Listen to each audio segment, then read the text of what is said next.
Chapter 9. Jesus stepped into a boat, crossed over, and came to his own town. Some men brought him to a paralyzed man lying on a mat. When Jesus saw their faith, he said to them, "Take heart, son, your sins are forgiven." At this, some of the teachers of the law said to themselves, "This fellow is blaspheming." Knowing their thoughts, Jesus said, "Why do you enter evil thoughts into your hearts?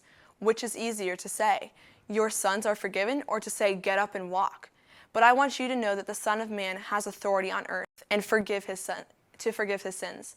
So he said to the paralyzed man, "Get up, take your mat, and go home." Then the man got up and went home. When the crowd saw this, they were filled with awe, and they praised him, who had given such authority to the man. As Jesus went on from there, he saw a man named Matthew sitting at the tax collector's booth. "Follow me," he told him, and Matthew got up and followed him. While Jesus was having dinner at Matthew's house, many tax collectors and sinners came and ate with him and his disciples.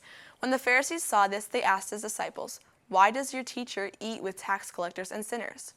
On hearing this, Jesus said, "It is not the healthy who need a doctor, but the sick.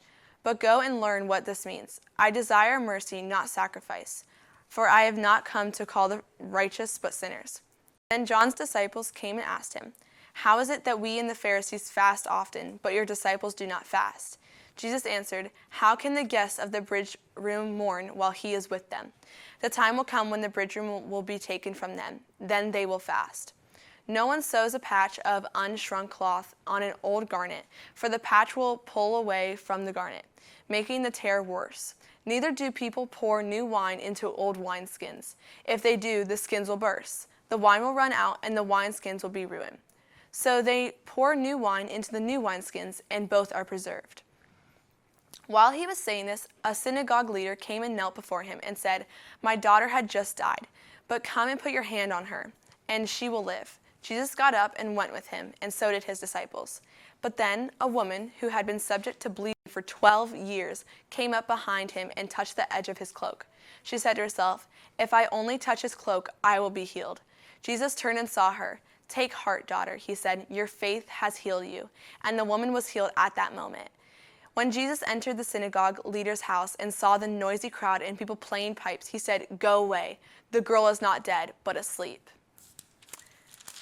But they laughed at him. After the crowd had been put outside, he went in and took the girl by the hand, and she got up. News of this spread through all that region.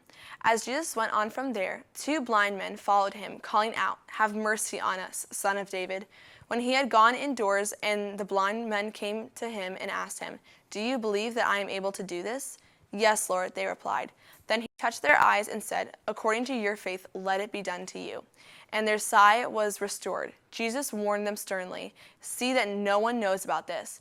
But they went out and spread the news about him all over that region. While they were going out, a man who was demon-possessed and could not talk was brought to Jesus. And when the demon was driven out, the man who had been mute spoke. The crowd was amazed and said, "Nothing like this has ever been seen in Israel." But the Pharisees said, "It is but the prince of demons that he drives out demons." Jesus went through all the towns and villages, teaching in the synagogues, proclaiming the good news of the kingdom, and healing every disease and sickness. When he saw the crowds, he had compassion on them, because they were harassed and helpless, like sheep without a shepherd. Then he said to his disciples, "The harvest is plentiful, but the workers are few. Ask the Lord of the harvest, therefore, to send out workers in his harvest field."